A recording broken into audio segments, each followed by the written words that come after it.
between DRC Congo and Rwanda in USA. Cadre d'intégration économique régionale. Le gouvernement de la République du Congo, RDC, et le gouvernement de la République du Rwanda, se félicitant de la déclaration de principe signée par le ministre des Affaires étrangères, Thérèse Kawikwamba Wagner, de la République du Congo, RDC, et le ministre des Affaires du Rwanda, Olivier Nduhungirehe, à Washington le 25 avril 2025. Déterminé à soutenir la mise en œuvre de l'accord de paix du 27 juin 2025 entre la RDC Congo et le Rwanda, en empêchant que le commerce illicite alimente la violence ou finance des groupes armés et en construisant un avenir où la coopération transfrontalière renforce la paix et la prospérité pour les deux pays. Reconnaissant les potentialités de synergie avec les organisations continentales et régionales, y compris la possibilité de revitaliser la communauté économique des pays des Grands Lacs, entendant bâtir un avenir caractérisé par des partenariats mutuellement bénéfiques, développer la connectivité avec les initiatives de développement économique international et régional, et créer des possibilités d'investissement dans tous les secteurs, y compris les mines, les infrastructures, l'énergie, le développement industriel, l'agrobusiness, la santé publique et la gestion des parcs nationaux. Mettent en place par la présente un cadre d'intégration économique régionale. Les participants réaffirment que ces initiatives doivent être menées dans le plein respect de la souveraineté des lois et de la réglementation de chaque pays.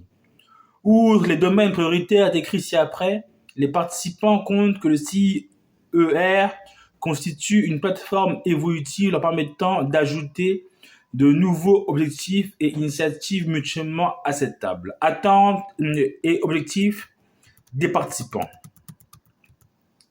Les participants affirment leur engagement commun en faveur de la promotion de la paix, de la stabilité régionale et du développement économique durable.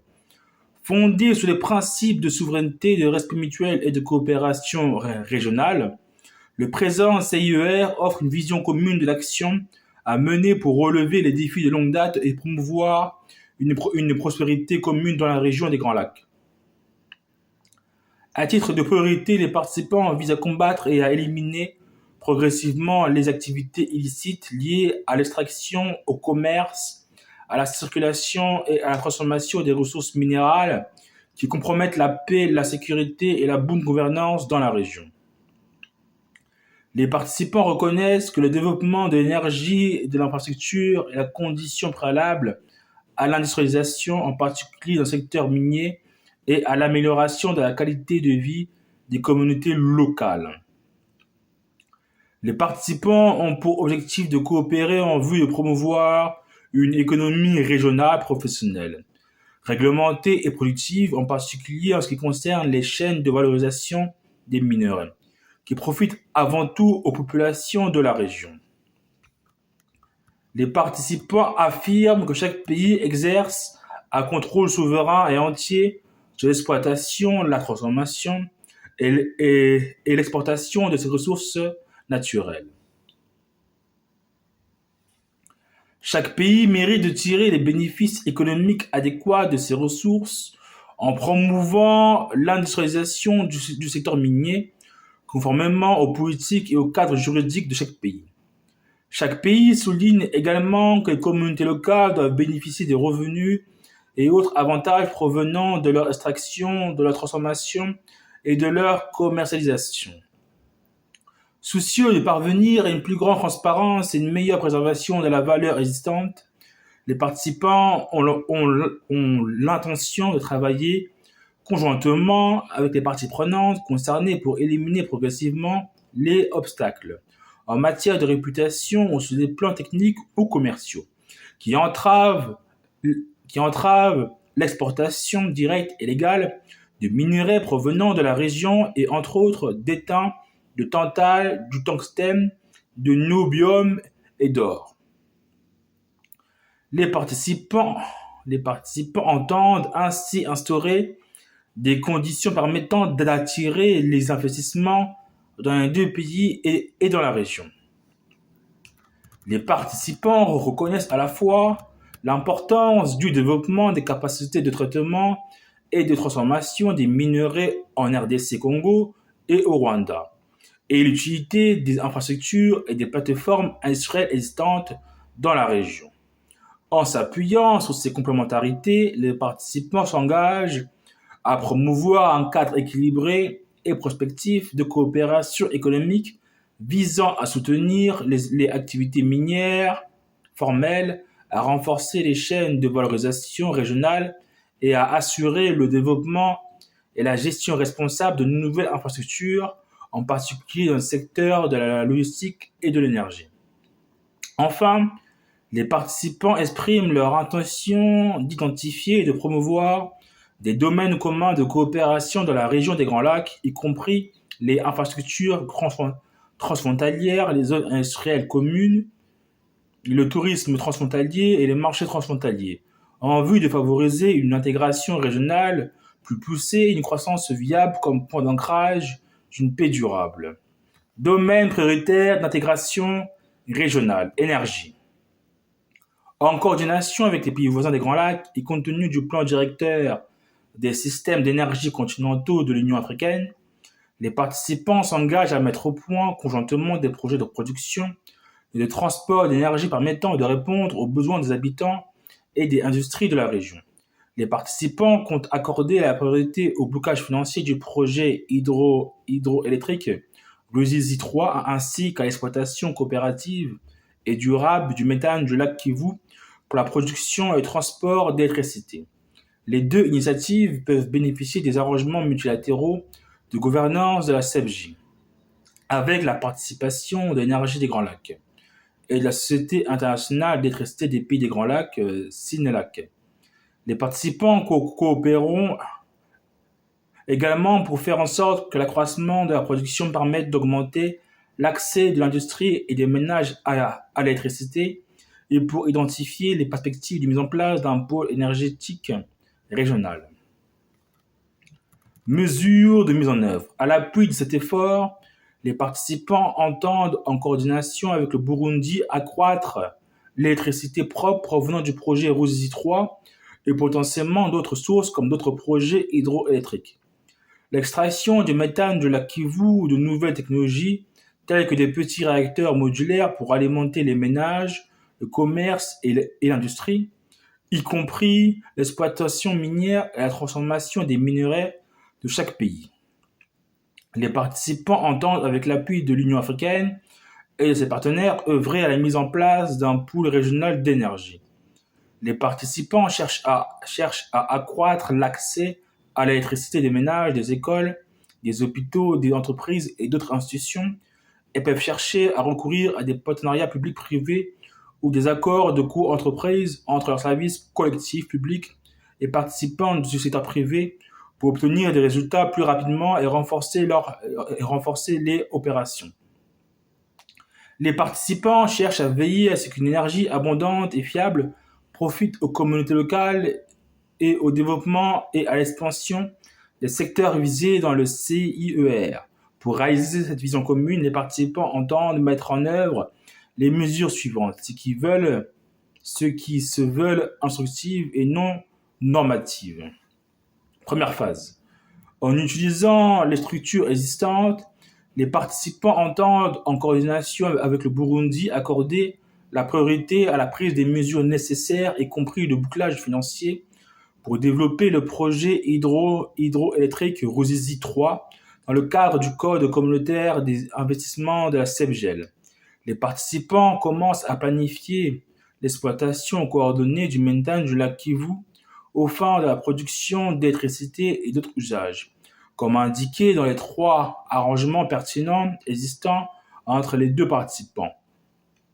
Dans le cadre de ces efforts, les participants entendent coopérer pour associer à leur action les organisations régionales, y compris la CEPGEL, le secteur privé et d'autres experts. Deuxième phase. Les participants accordent la priorité à la mise en œuvre des projets Ruzizi 3 et la Kivu et étudient d'autres opportunités liées à la Ruzizi et au lac Kivu. y compris l'amélioration de la gouvernance de Ruzizi 1 et 2, la réhabilitation de Ruzizi 2 et les efforts d'aménagement de Ruzizi 4 et d'autres projets de production électrique. Les participants étudient, en collaboration avec les parties prenantes régionales, les possibilités de transport et de distribution de l'électricité et l'agrandissement des sous-stations pour assurer l'accès fiable et à un coût abordable des ménages et des industries à l'énergie. Troisième phase. Les participants entreprennent, en collaboration le cas échéant, avec d'autres pays des Grands Lacs, des études de faisabilité sous d'autres possibilités d'investissement coordonnés dans la production, le transport et la distribution d'énergie, y compris la construction d'infrastructures appropriées pour la vente transfrontalière d'électricité.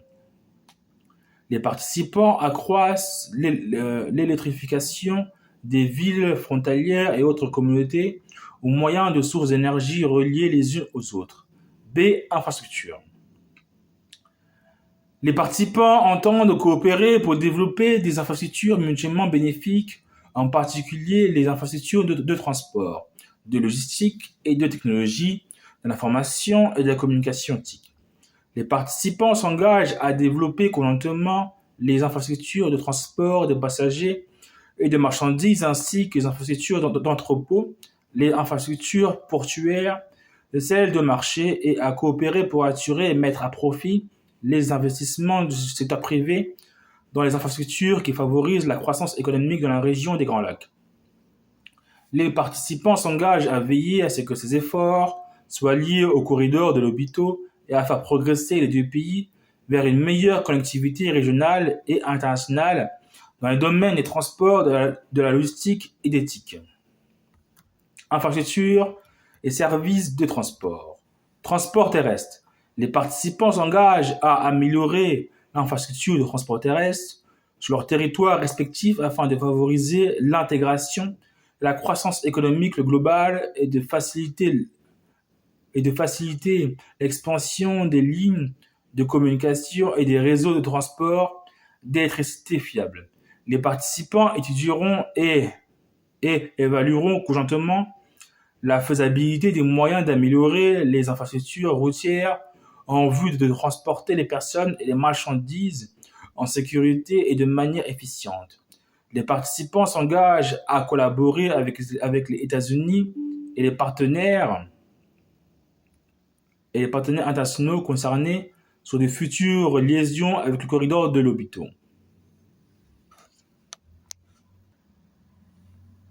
B. Transport par voie navigable.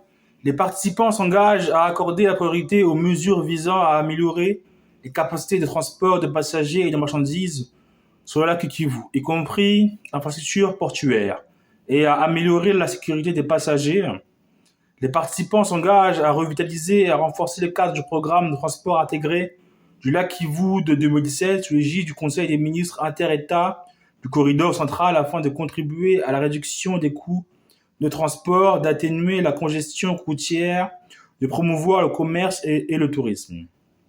Les participants s'engagent à faciliter l'utilisation concertée des infrastructures de transport lacustres, sans restriction injustifiée et identifient et désignent des ports d'entrée et de sortie officiels, freinant les activités illicites passant par le lac. C. Transport aérien. Les participants s'engagent à élaborer des programmes conjoints de formation à l'intention du personnel du secteur aérien et à moderniser les systèmes de contrôle de la circulation aérienne. Les participants s'engagent à envisager des moyens d'améliorer la connectivité aérienne pour catalyser l'intégration régionale, soutenir le commerce et le tourisme et permettre la circulation sûre et efficiente des personnes et des marchandises. 2. Infrastructures de facilitation du commerce, de logistique et d'éthique. Les participants s'engagent à développer conjointement des infrastructures de facilitation du commerce, de transport, de logistique et de TIC, pour que le commerce et le transit transfrontalier soient plus rapides, plus faciles, plus transparents et plus rentables. Les participants s'engagent à établir les portails d'information commerciale à l'intention des négociants transfrontaliers et à envisager d'autres outils numériques transfrontaliers tels que la visibilité des trajectoires en temps réel ou le suivi des cargaisons, afin de faciliter la transparence et la conduite des affaires.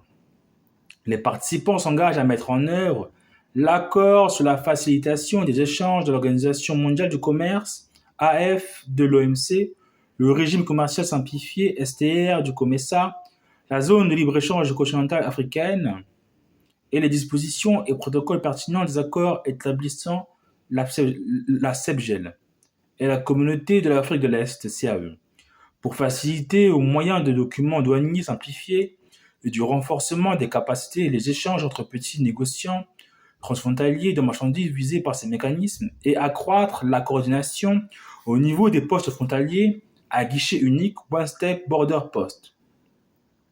Conformément aux protocoles régionaux, y compris la réglementation de la CAE relative aux postes frontières uniques, les participants s'engagent à se concerter pour promouvoir des investissements cohérents et adéquats dans les infrastructures transfrontalières de TIC, y compris aux moyens d'investissement public, de partenariat public-privé et d'investissement du secteur privé, pour soutenir les initiatives en matière de coordination, de sécurité et de commerce, y compris l'alignement sur les efforts de connectivité avec le corridor de l'Obito.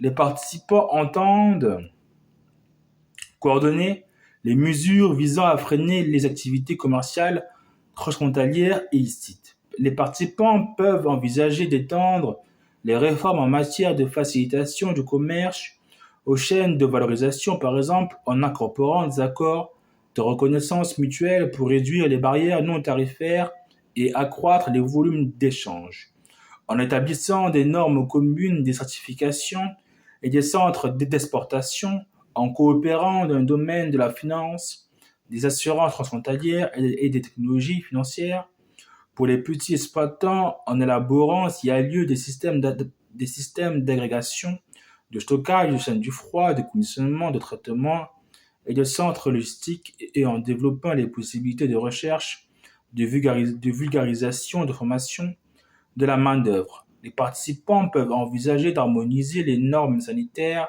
et phytosanitaires et d'autres protocoles pertinents qui sont essentiels à des échanges commerciaux transfrontaliers sûrs.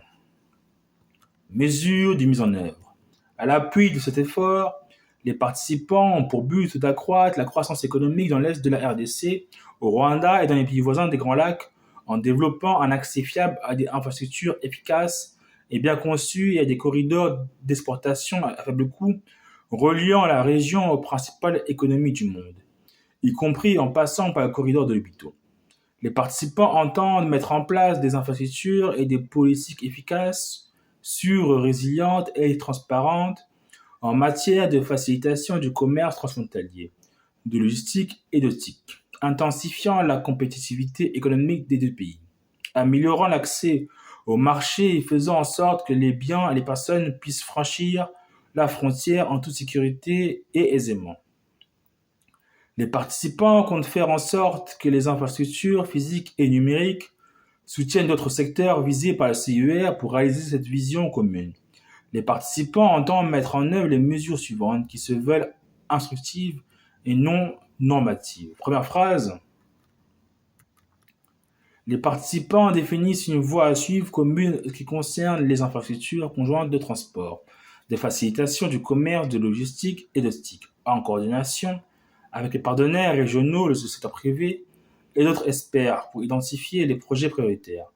Les participants étendent et renforcent les mécanismes existants de coordination des administrations locales pour la mise en œuvre de projets d'infrastructures, de transport, de facilitation du commerce, de logistique et de TIC, y compris sur le lac Kivu, ainsi que les politiques et initiatives connexes visant à améliorer la sécurité et la transparence de la circulation transfrontalière de marchandises et de personnes.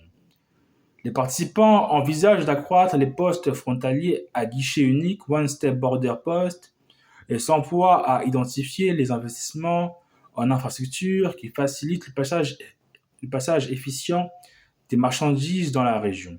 Les participants élaborent une feuille de route en vue de rouvrir l'espace aérien et les services de transport aérien entre les deux pays. Deuxième phase. Les participants se concertent pour promouvoir des investissements cohérents et adéquats dans les infrastructures de transport, y compris aux moyens d'investissement public, des partenariats publics-privés et d'investissement du secteur privé dans la région des Grands Lacs afin de maximiser la valeur produite par les zones économiques spéciales et les autres mécanismes créés dans le cadre du CER. Les participants établissent des bureaux commerciaux et des outils numériques, notamment des portails d'information et des outils numériques de facilitation du commerce. Les participants promeuvent la mise en place d'infrastructures numériques, y compris des liaisons par fibre optique transfrontalière et la connectivité du dernier kilomètre, et coordonnent l'harmonisation des réglementations afin que l'interopérabilité entre les systèmes de télécommunications soit prévue dans les plans de mise en œuvre, selon qu'il convient.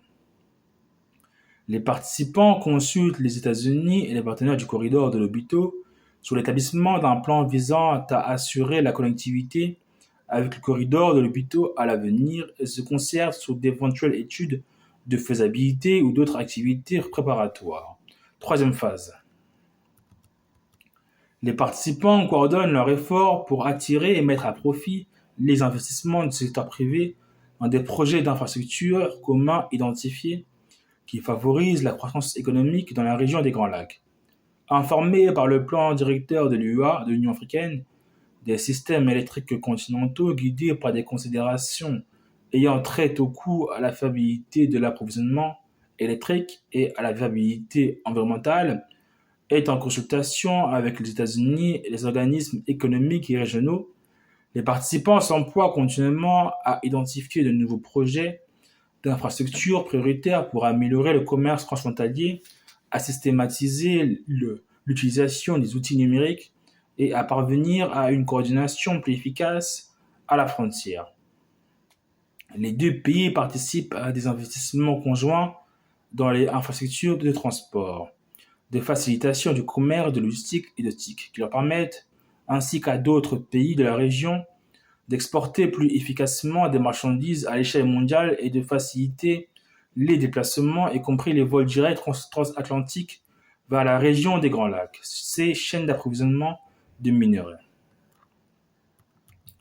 Les participants s'engagent à suivre des politiques et des cadres juridiques du secteur minier qui permettent d'accroître les investissements dans l'exploitation minière industrielle, ainsi que de mieux gérer un secteur de l'exploitation minière artisanale et à petite échelle, EMAP, qui soit transparent et traçable et bénéfique pour les communautés locales concernées par les activités minières, qu'elles soient artisanales ou industrielles.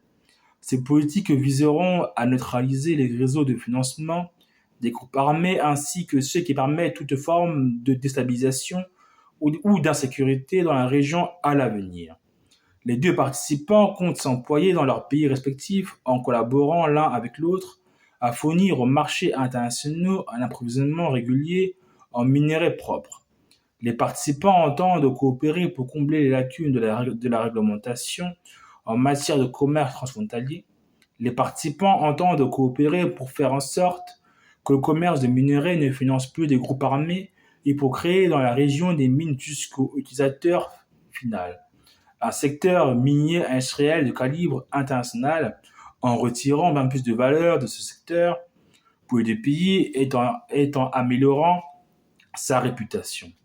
Les participants s'engagent également à formaliser l'EMAP, ouvrant ainsi la voie à davantage de moyens de subsistance, de subsistance à l'avenir et à entreprendre des initiatives conjointes pour améliorer la transparence et lutter contre la corruption et le commerce illicite, y compris en améliorant la traçabilité et les normes professionnelles. Les participants entendent assurer une meilleure interopérabilité transfrontalière, y compris en renforçant la gestion des frontières et promouvoir le partage de la valeur, notamment au moyen d'initiatives conjointes de développement industriel. Les participants ont pour objectif commun de créer les conditions nécessaires pour que les plus grandes sociétés minières et de transformation de minerais du marché mondial investissent dans la région. Initiatives réglementaires visant à améliorer la transparence et le commerce licite. Prévention du financement des conflits. Les participants conviennent de la nécessité de prévenir le financement des conflits au moyen de chaînes complètes d'approvisionnement de minerais pour pérenniser la stabilité et la prospérité dans la région.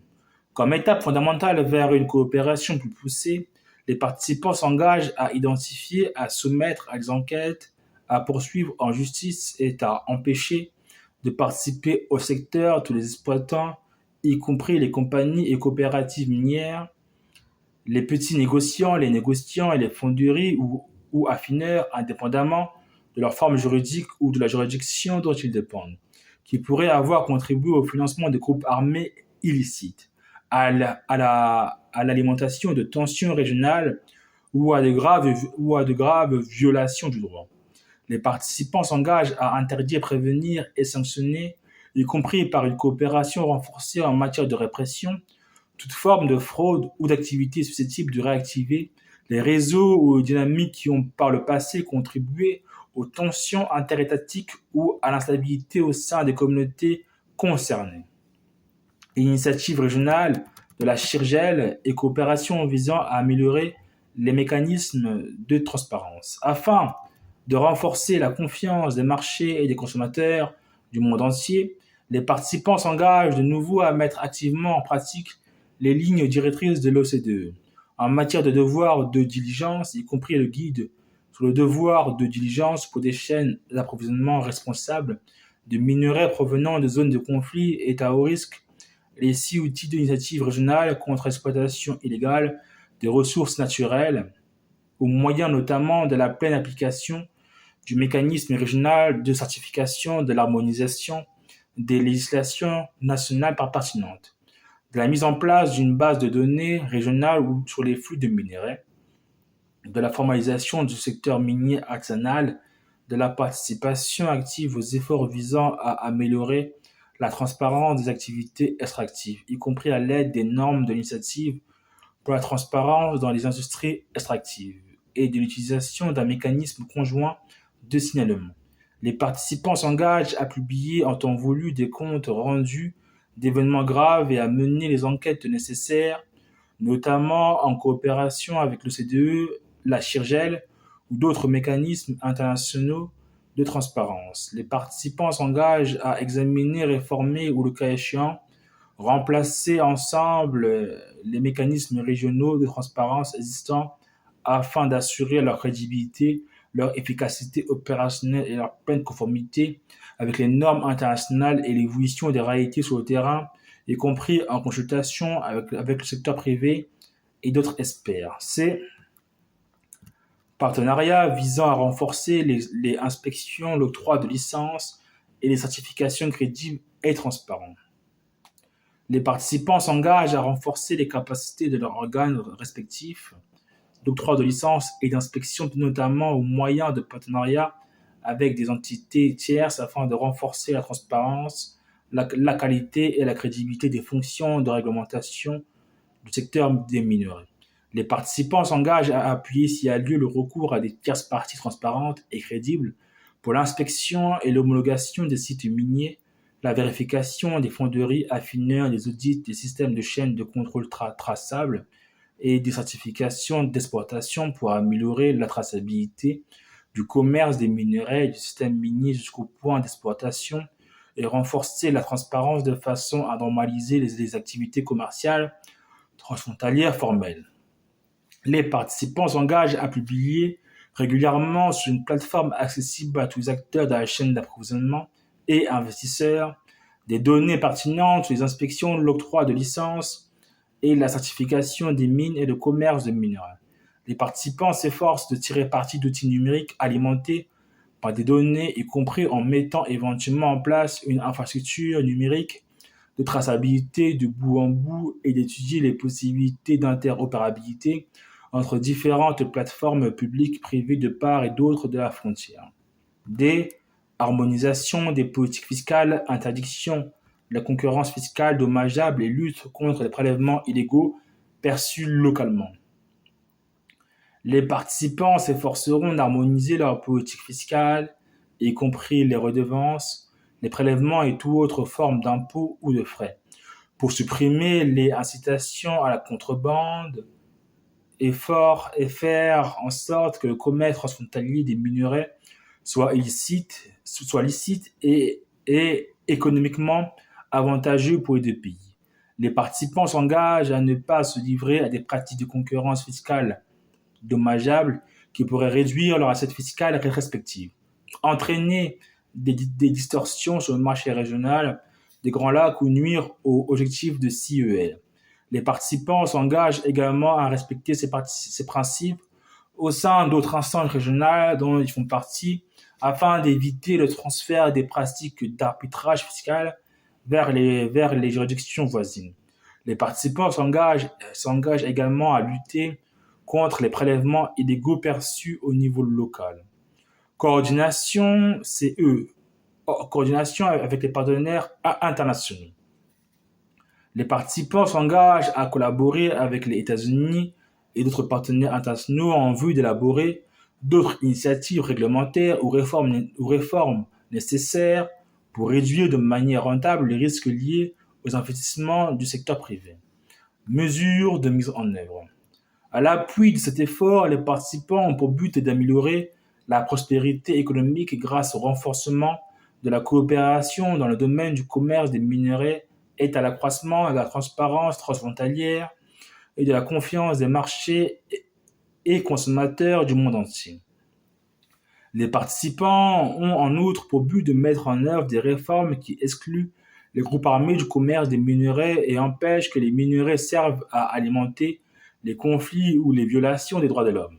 Pour réaliser cette vision commune, les participants entendent mettre en œuvre les mesures suivantes, qui se veulent instructives et non normatives. Première phrase, chaque participant établit des processus et des critères normes minimaux concernant l'inspection et la validation des sites miniers, la vérification des fonderies affineurs, les audits et le suivi de la chaîne de contrôle et la certification des exportations ou examine ce qui existe. Un groupe de travail technique conjoint évalue les principales différences de politique fiscale susceptibles de favoriser la contrebande ou de nuire au commerce licite, y compris les taux et structures d'imposition infranationaux. Deuxième phase, les organes de réglementation des participants publient sur une plateforme accessible des données pertinentes sous inspection, l'octroi de licences et la certification des mines, y compris les informations sur la propriété effective et les données sur la production, la transformation et l'exploitation de produits miniers. Les participants prennent des mesures quantifiables pour élaborer et ou améliorer les systèmes pour l'inspection et la validation des sites miniers par les autorités minières nationales respectives et ou des tiers transparents et crédibles désignés à cette fin. Le suivi de la chaîne de contrôle nationale et transfrontalière, les audits, la certification des exportations de minerais, la gestion et l'échange de données entre eux. Les participants coopèrent avec des systèmes tiers de diligence raisonnables pour promouvoir une bonne gouvernance de ces systèmes, le renforcement de la crédibilité des informations relatives aux risques produits par ces systèmes et de les attitudes, la production de sites miniers. Les participants établissent des obligations en ce qui concerne l'évaluation transparente de tous les transformateurs et négociants de minerais par des programmes qualifiés qui suivent les principes de l'OCDE et de la CIRGEL. Les participants examinent et harmonisent les politiques fiscales relatives au secteur minier. Troisième phase. Les participants mettent en œuvre avec succès le mécanisme régional de certification et d'autres éléments de l'IRN de la CIRGEL. Les participants respectent les engagements pris à l'égard de la CIRGEL et rendent compte des résultats obtenus en la matière, y compris en ce qui concerne la conformité au guide de l'OCDE sur le devoir de diligence et échangent régulièrement des informations portant sur le commerce des minerais. Les participants élaborent conjointement des politiques fiscales harmonisées relatives à l'exploitation minière qui permettent de mener des activités commerciales transfrontalières légitimes et éliminent les possibilités de commerce illicite. Les participants contrôlent le commerce des minerais dans leurs pays respectifs en imposant qu'ils passent par des négociants, des transformateurs ou d'autres exploitateurs et importateurs agréés. Les participants publient des données géologiques actualisées quand cela est indiqué, afin d'améliorer la transparence et de réduire les risques associés aux investissements sur site vierge. F. Lutte contre la corruption. Les participants s'engagent à faire en sorte que les transactions liées aux minerais se fassent obligatoirement par l'intermédiaire d'institutions financières officielles ou soient attestées par celles-ci. Les participants s'engagent à favoriser une concurrence loyale grâce à l'application systématique et transparente des lois et de la réglementation. Les participants s'engagent à accroître la mise en commun d'informations sur les enquêtes sur la corruption, à coopérer aux fins du recouvrement d'avoirs et à échanger des informations sur les statistiques pertinentes relatives à la production, à la transformation et à l'exportation pour améliorer la gestion des recettes provenant du secteur minier. Les participants s'engagent à renforcer les capacités et l'indépendance des organismes de contrôle interne et d'enquête, à développer les enquêtes et les audits des entités et services concernés, y compris les institutions publiques, avec l'appui des cabinets d'audit indépendants, et à faire en sorte que les pouvoirs publics locaux perçoivent l'intégralité des recettes internes auxquelles ils ont droit en vertu de la loi. Les participants s'engagent à prendre des mesures judiciaires adéquates contre tout individu ou entité impliquée dans des actes de corruption liés à des activités relatives au secteur minier. Mesures de mise en œuvre. À l'appui de cet effort, les participants ont pour but de veiller à ce que sur leur territoire respectif, les acteurs corrompus, en particulier ceux qui contribuent aux conflits armés, soient exclus du commerce des minerais et que les pouvoirs publics locaux reçoivent leur juste part des revenus du secteur minier. Les participants ont en outre pour but de mettre en œuvre des réformes qui auront pour effet conjugué d'accroître la transparence et la traçabilité de la chaîne régionale d'approvisionnement en minerais, permettant aux pouvoirs publics nationaux de tirer davantage de revenus des activités économiques liées à l'exploitation minière menée sur leur territoire respectif et renforçant les conditions d'intervention des investisseurs crédibles. Pour réaliser cette vision commune, les participants entendent mettre en œuvre les mesures suivantes qui se veulent instructives et non normatives. Première phase. Un groupe de travail technique conjoint composé de représentants nationaux et infranationaux, y compris les services de répression, de sécurité et de renseignement financier, prévoit de faciliter la coopération sur les questions liées à la coopération et à la transparence dans le secteur minier. Deuxième phase. Les participants élaborent, conformément à leurs priorités et processus nationaux, des projets de politique complémentaires qui freinent et préviennent les activités de contrebande de minerais. Les participants élaborent des mécanismes adéquats pour accroître la transparence transfrontalière du commerce des minerais. Les participants peuvent également élaborer ou développer des accords avec des cabinets d'audit indépendants. Troisième phase. Les participants mettent en œuvre, conformément à leurs priorités et processus nationaux, les réformes appropriées pour renforcer l'état de droit, accroître la transparence financière et consolider les structures d'enquête. G. Coopération des autorités douanières et des services de détection et de répression.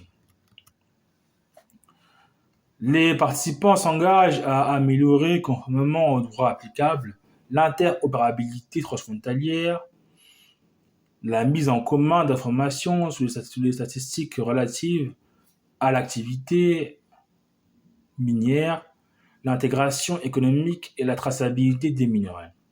Les participants s'engagent à renforcer la coopération entre leurs agents des douanes, leurs services de détection et de répression et leurs cellules de renseignement financier respectifs, afin d'identifier les sources de financement du commerce illicite de minerais, qu'elles proviennent du secteur financier informel ou formel, et de prévenir et de combattre conjointement les activités illicites. Les participants s'engagent à enquêter sur les activités illicites et à entamer les poursuites nécessaires et ou coopérer à de telles enquêtes et poursuites et à renforcer leurs efforts respectifs visant à prévenir et combattre ces activités illicites, ainsi qu'à coopérer à cette fin avec les partenaires internationaux compétents. Mesures de mise en œuvre. À l'appui de cet effort, les participants ont pour but d'adopter des mesures efficaces de prévention de la contrebande, de la propagation, de la contrebande et d'autres activités illicites liées aux minéraux, liées aux minerais, améliorant l'intégration économique régionale et réduisant la corruption. Les participants ont en outre pour but de combattre les recours des organisations criminelles et des groupes armés aux minerais pour financer des activités illicites, y compris des actes de terrorisme. Une coopération transfrontalière efficace entre les services de détection et de répression et les cellules de renseignement financier conduit à échanger des informations et mener des opérations conjointes régulièrement, ce qui se traduit par des meilleurs résultats dans la lutte contre la criminalité et améliore la réputation sur le plan international des deux pays en matière de contrôle adéquat du blanchiment de capitaux. Pour réaliser cette vision commune, les participants entendent mettre en œuvre les mesures suivantes qui se veulent instructives et non normatives. Première phrase.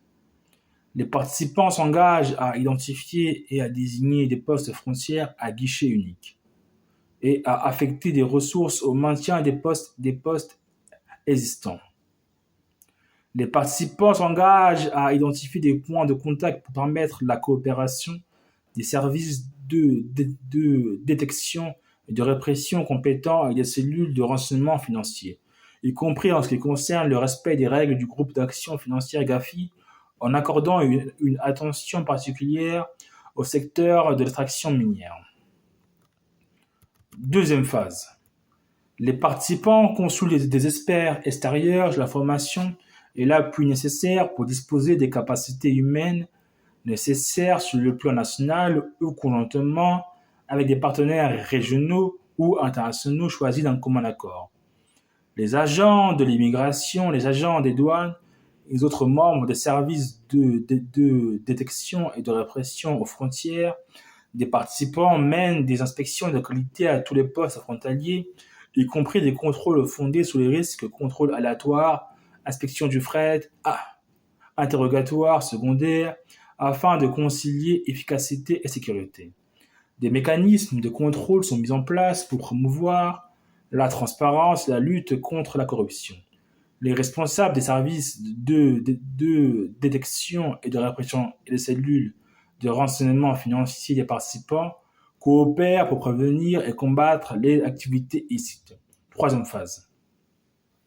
Les participants appliquent les meilleures pratiques et les normes internationales en matière de coopération transfrontalière, permettant de mettre en commun l'information pour gérer les flux transfrontaliers en collaboration. 2. Politique et initiatives de développement de l'extraction minière et de l'industrie. A. Politique minière et chaîne d'approvisionnement.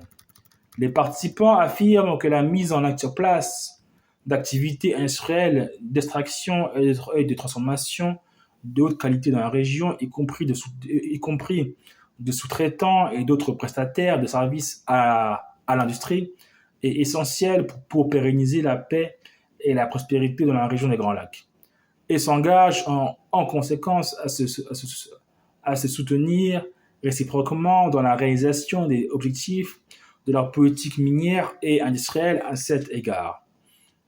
Les participants s'engagent à se concerter pour définir une voie à suivre, transparente et progressive, en vue d'ajouter de la valeur dans les deux pays, en renforçant les capacités locales et en tirant le meilleur parti des marchés. Les participants s'engagent à privilégier la prévisibilité et la stabilité au sein de leur régime réglementaire afin d'améliorer le climat des affaires. B. Structuration du partage équitable de valeur dans la chaîne d'approvisionnement régionale en minerais. Les participants s'engagent à nouer des liens économiques qui tirent parti des atouts respectifs de chaque pays dans le but de positionner les deux pays comme des leaders mondiaux de l'exploitation, de la transformation et de l'affinage minier responsable et éthique. Les participants s'engagent à collaborer avec les investisseurs pour établir dans les deux pays, y compris au moyen d'instruments de financement liés à des contrats d'enlèvement, off-take et de financement mixte des usines de transformation de minerais qui appuient l'élaboration de systèmes licites de chaînes de contrôle, de chaînes d'approvisionnement transparentes, facilitant le commerce et la transformation transfrontalière licite de minerais en privilégiant l'étain, le tantal, le tungstène, le niobium et l'or. Les participants réaffirment leurs objectifs stratégiques respectifs, à savoir renforcer leur propre capacité de transformation et d'affinage des minerais et exporter les minerais produits directement vers les marchés internationaux.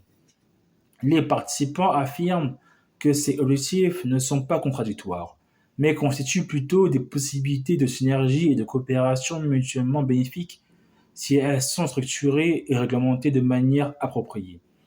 Les participants s'engagent à encourager l'adoption d'arrangements et d'instruments mutuellement bénéfiques et transparents, tels que des mécanismes de participation au capital, de redevances et de partage des recettes, qui garantissent que la valeur générée par les activités de transformation régionale est partagée de manière équitable et équilibrée et favorise le versement de bénéfices équitables aux pays d'origine. C'est zone économique spéciale et investissement transfrontalier.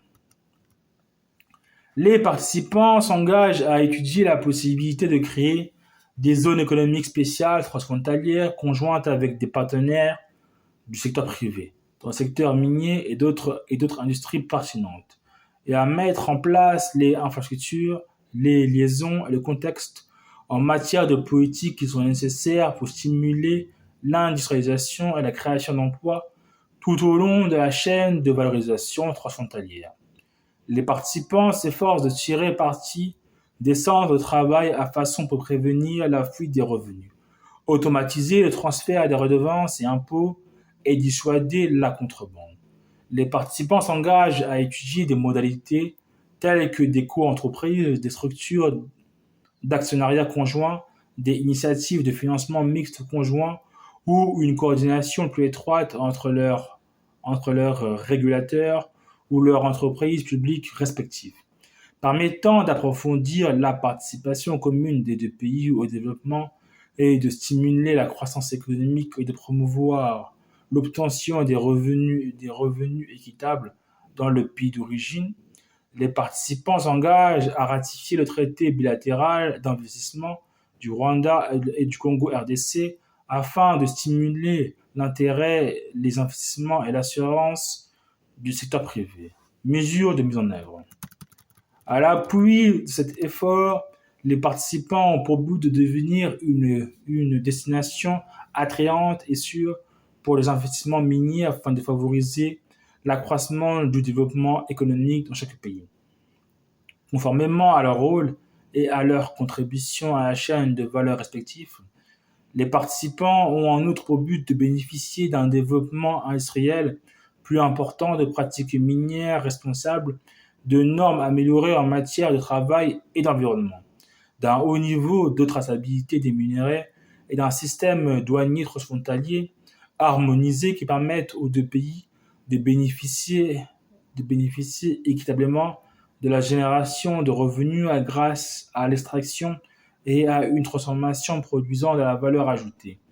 Pour réaliser cette vision commune, les participants entendent mettre en œuvre les mesures suivantes, qui se veulent instructives et non normatives. Première phrase.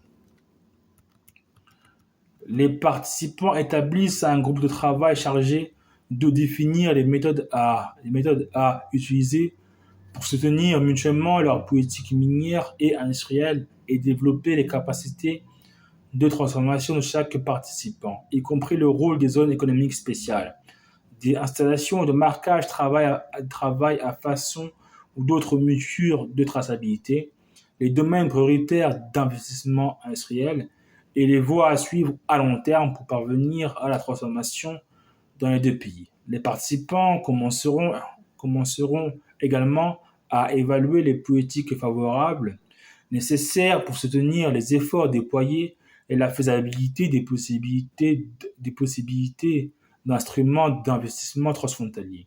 Les participants font appel aux États-Unis et à d'autres partenaires internationaux, aux acteurs locaux et internationaux du secteur privé et à la société civile. Deuxième phase. Les participants mènent des évaluations de faisabilité pour achever le cadre général en s'appuyant sur les travaux pertinents d'autres groupes de travail technique et plateformes infranationales. Les participants facilitent la mise en place d'instruments d'investissement transfrontaliers en rapport avec les projets prioritaires pour appuyer le cadre général. Troisième phase. Les participants achèvent des projets et des initiatives présentant un intérêt mutuel et aligné sur les principes d'une croissance économique pacifique et durable dans la région des Grands Lacs. Les participants peuvent utiliser des instruments d'investissement transfrontaliers et faire appel à des partenaires régionaux et internationaux pour que ces efforts bénéficient d'investissements et d'assistance internationaux. 3. Exploitation minière, artisanale, formalisation et moyens de substitution. En s'aidant des lois et réglementations nationales des participants du guide de l'OCDE sur le devoir de diligence et les 6 outils de l'IRAN, de la CIRGEL, les participants s'engagent à formaliser et professionnaliser l'exploitation minière artisanale et à petite échelle, EMAP, notamment au moyen de partenariats public-privé ou de partenariats avec la société civile, selon les modalités qui respectent les limites fixées pour les sites affectés à l'EMAP. Privilégient la santé et la sécurité des travailleurs. Ils sont conformes aux réglementations nationales et aux normes d'approvisionnement, responsables mutuellement acceptables, y compris le guide de l'OCDE, sur le devoir de diligence.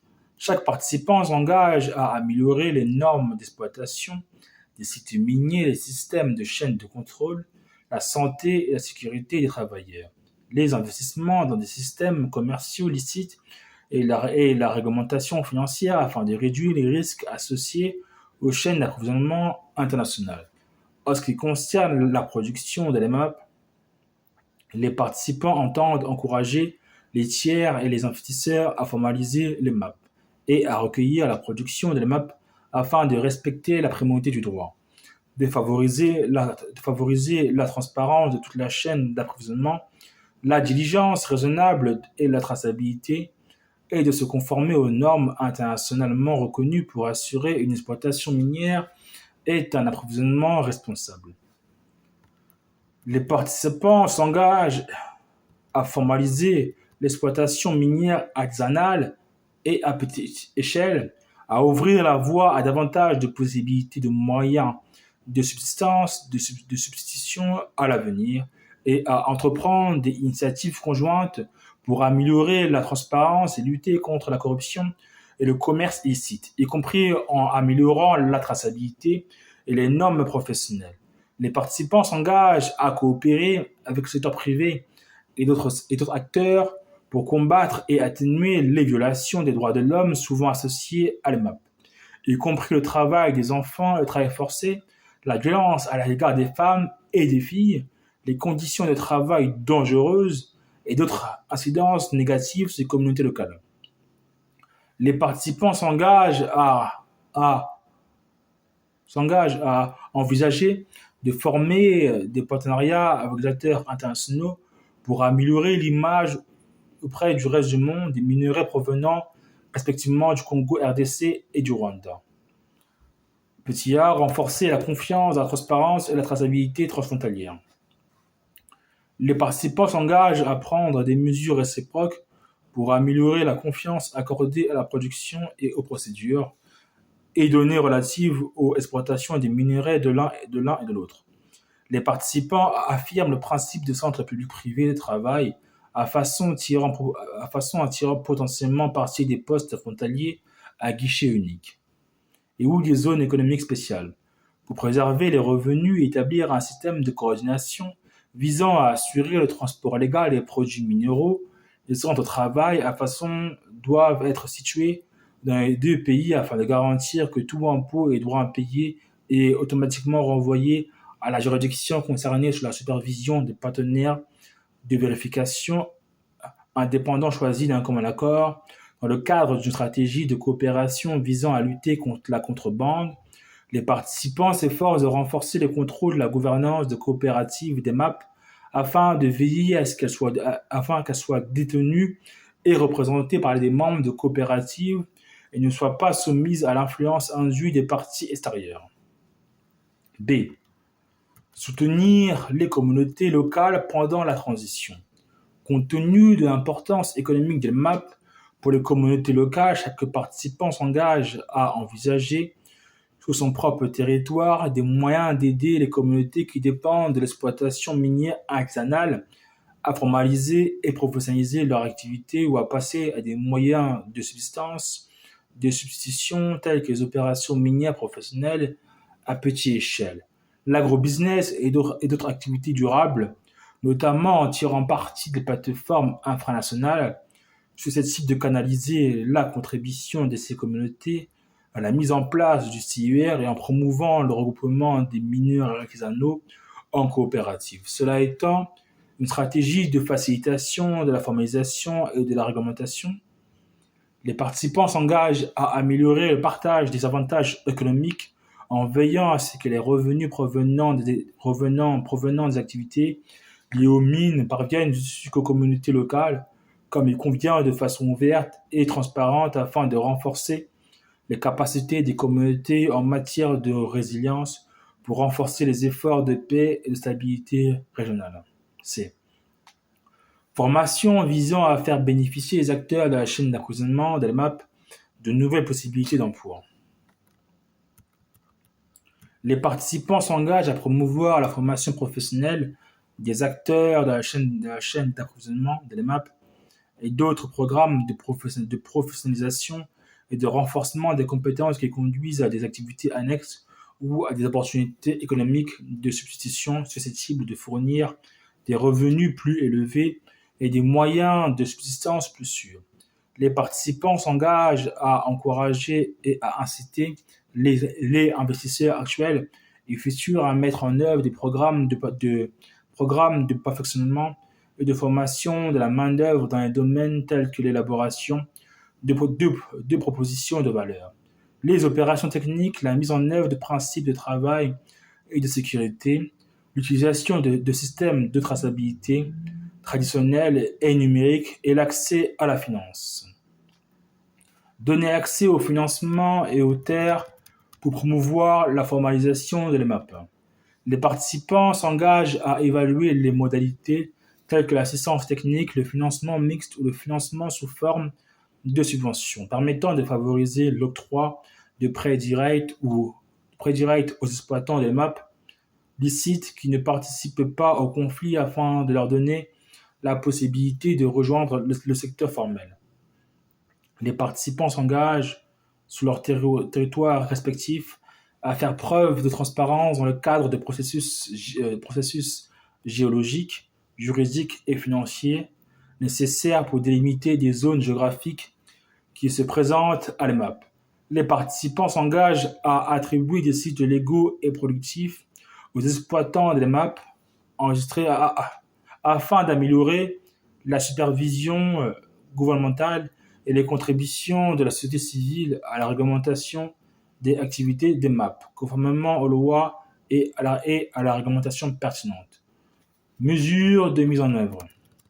À l'appui de cet effort, les participants ont pour but de prendre des mesures visant à s'assurer que la production de la MAP de la région des Grands Lacs est conforme aux normes et aux attentes du marché mondial grâce aux améliorations considérables apportées à la réglementation, à la disponibilité de données à tous les stades et au respect des principes de diligence raisonnable, permettant ainsi une hausse des investissements internationaux et une perception positive et une promotion mondiale des minerais provenant du Rwanda et du Congo RDC. Les participants ont en outre pour but de s'assurer que les travailleurs de l'EMAP sont prêts à travailler dans d'autres secteurs économiques en pleine croissance en touchant un meilleur salaire pour subvenir aux besoins de leur famille et de leur entourage. Les participants ont de plus pour but de favoriser l'augmentation des investissements du secteur privé menant à la prospérité dans toute la région grâce à l'existence de petites et moyennes et grandes entreprises prospères. Pour réaliser cette vision commune, les participants entendent mettre en œuvre les mesures suivantes qui se veulent instructives et non normatives.